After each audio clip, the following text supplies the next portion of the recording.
When producer Michael Landon and his collaborators set out to bring Little House on the Prairie to television, they knew their most important decision would be casting the performers who would bring the characters of Walnut Grove to life. I was very lucky to find really incredible children that were very special, very real.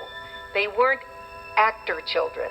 They were real children. You're two-faced, Mary Ingalls. Saying one thing behind Johnny's back and acting another to his face. It wasn't my idea to play teacher, it was his. The audition process was pretty long. There was a huge pool of talent in the room when I first went in.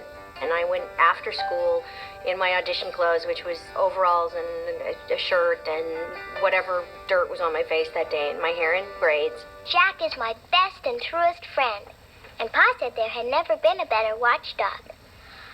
I knew there would be rivers to cross and hills to climb, and I was glad, for this is a fair land, and I rejoiced that I would see it. I wasn't particularly excited. My mother was very nervous and excited, more than usual. I was just kind of, I don't know, very nonchalant about the whole thing. There was a big meeting at NBC with these NBC officials. Then they narrowed it down, and we read for Mike Landon at Paramount, which was incredibly exciting. Well, Landon's prices are going up. Of course, Mr. Ingalls, it is the Christmas season. I was getting ready to go back to New York, and my agent called and said, could you go see somebody this afternoon? And I said, well, who did you say I'm supposed to meet? She said, Michael Landon. And I said, well, so who's he? Meeting Michael Landon, I met him at the audition, and I hadn't really watched Bonanza. I'd seen it, but I was too young to be, in love with Little Joe, which my Auntie Marion clearly was. She was mad for him, as were most of the women, and he was gorgeous. I had no idea who he was. I watched Batman. I didn't watch Bonanza, so I had no idea what I was in for. Well, at least my daughter's showing a little good common sense, huh? Your daughter. My father, Billy Greenbush, had already worked twice with Michael on Bonanza. He filmed 2 separate episodes, so Michael knew who my father was. Where did you come from? Anywhere I want. Who are you? Your fairy god sister. Really? Yes.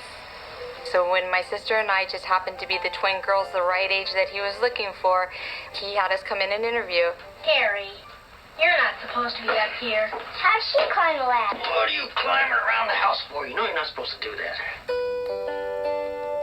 What I knew about Mike Landon at the time I met him was that he had been on Bonanza. I think I was his last appointment of the day. So we ended up walking out with him. And I said, just to make conversation, I said, I've watched some of your episodes. And he said, oh, really? Which ones? And I said, well, I just saw the one where you went blind. And then you got your sight back. It was so telling because years later, I was the one who went blind and unfortunately never got my sight back. Stay away from her. Don't touch my horse. Not hurting anything. I said stay away from her.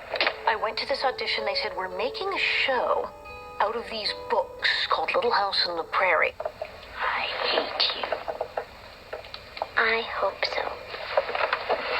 We're sitting there on the steps going to the sides, and I turned to my father and I said, this is not normal. And he said, what? I said, this girl is a total bitch. Laura smells like a dirty horse. You better watch out in those nice clean clothes. I got a lot of work to do. What's so important about cleaning up after dirty old horses? Especially this one. My father said, what are you talking about? And I read it for him, and he starts cracking up. And he says, don't change a thing. Do not touch it. Do not even read it again. You're going to read it like that. I'm glad my father gave her back to you. She smells bad. Don't we all? I went in, and it was Michael Landon and Ken McCrae and the other producers, and I read it, and they were laughing hysterically. And they said, could you do that again, please? And I said, oh, yes, what would you like me to change? And they said, nothing, just read the thing about the house again. And it was my home speech from that episode, Country Girls, and we're talking about how much everything costs. All of our furniture is bought in 2, and it cost a whole lot.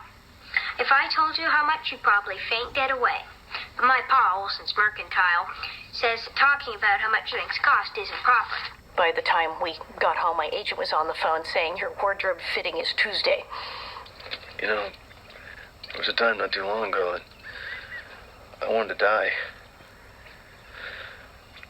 But now I want to live more than I ever did before. When I first auditioned for Little House, I flew down from Stockton, went to MGM Studios, and sat down in an office with Susan Sukman, who was the casting director of Little House. Almanzo Wilder was the gentleman that Laura Ingalls was to fall in love with. Your pa said I should ask you if you want to come with me to the church social this Friday night. He did? I mean, I asked his permission to ask you. You did? And there was Dean Butler. And he came in, and he was just charming. And then a couple of weeks later, I got a call to come back down and meet with Michael Landon. You sort of have a sense that you're very close at that point. So I start reading for him. And the scene that I'm reading for him is the scene at the end of Back to School Part 2. It was a scene where Laura and Almanzo are sitting at Almanzo's house after Almanzo pulls Laura out of the mud fight. Well, it's not the end of the world. You can take the test again. My sister had to take her teaching exam 3 times. 3 times.